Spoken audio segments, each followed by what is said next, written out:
महात्मा को संग्रहणी से दस्त हुए। दस्त से उसका जो अंश था अन्न का निकल गया, और अन्न के निकलने से महात्मा की बुद्धि शुद्ध हुई और उसको बड़ा पश्चाताप हुआ कि मैंने ये क्या किया।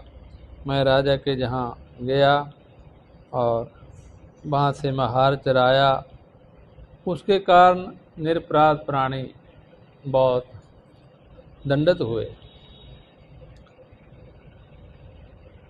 तब वो महात्मा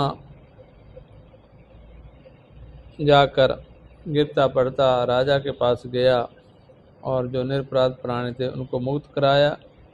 उन्होंने कहा कि ये हार तो मैं लेके गया था। जब राजा को ये पता चला कि महात्मा हार ले गया, तो राजा को विश्वास नहीं हुआ कि महात्मा हार कैसे ले जा सकते हैं।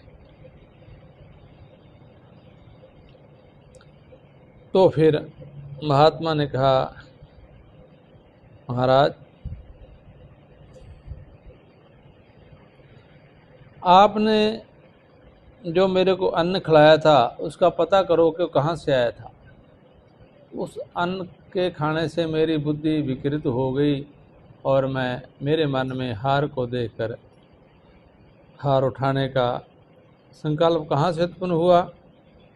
ऐसा जब महात्मा ने राजा को कहा तो राजा ने पता किया कि ये अन्न का दोष था, ये आया कहाँ से है तो पता लगाओ। तो राजा ने पता किया कि ये अन्न किन पैसों से खरीदा था। तो अन्न जो था एक चोर के पैसों से खरीदा गया था, और चोर ने भी सुनार के घर में चोरी की थी। इसीलिए उस अन्न का प्रभाव सत्संग करने वालों के ऊपर भी पड़ा और महात्मा के ऊपर भी पड़ा। इसलिए जो अन्न है वो सोच समझ कर ही खाना चाहिए कि हमको क्या इसमें निषेध है, क्या नहीं खाना, कहाँ से नहीं खाना, कैसे नहीं खाना।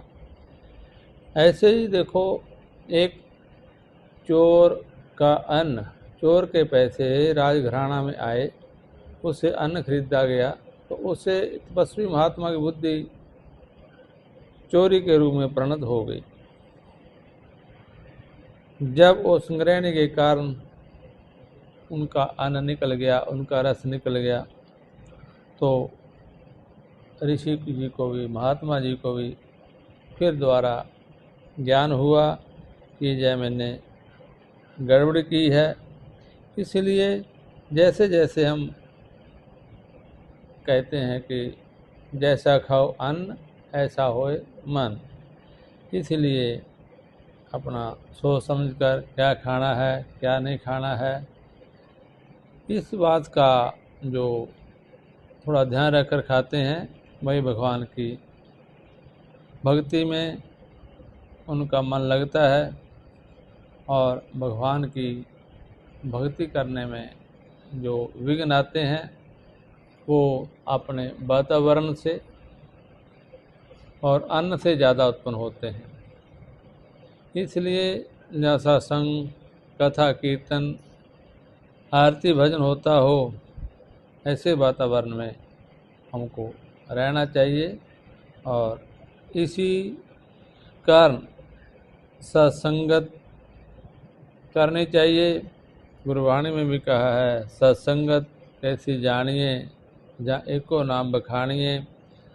जहाँ भगवान के नाम का कीर्तन, भगवान के नाम का सिमरन, भगवान का चरित्र, उनके गुणगान, उनके भक्तों का गुणगान किया जाए, वहाँ ही हमको प्रसाद के रूप में भगवान को भोग लगाकर उनका जो अन्न ग्रहण करना चाहिए, ता जो हमको ऐसी कोई बुरी आदत ना पड़े कि हम जैसे जैसे भगवान की तरफ जाएं, ऐसा अन्न खाने से हम द्वारा पीछे फिर जन्म मरण के चक्कर में पड़ें।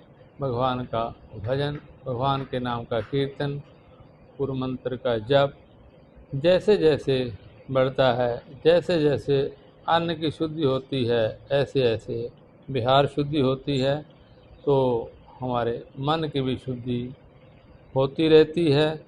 इसीलिए हमको भगवान का नाम कीर्तन करना चाहिए, भगवान का गुणगान गाना चाहिए।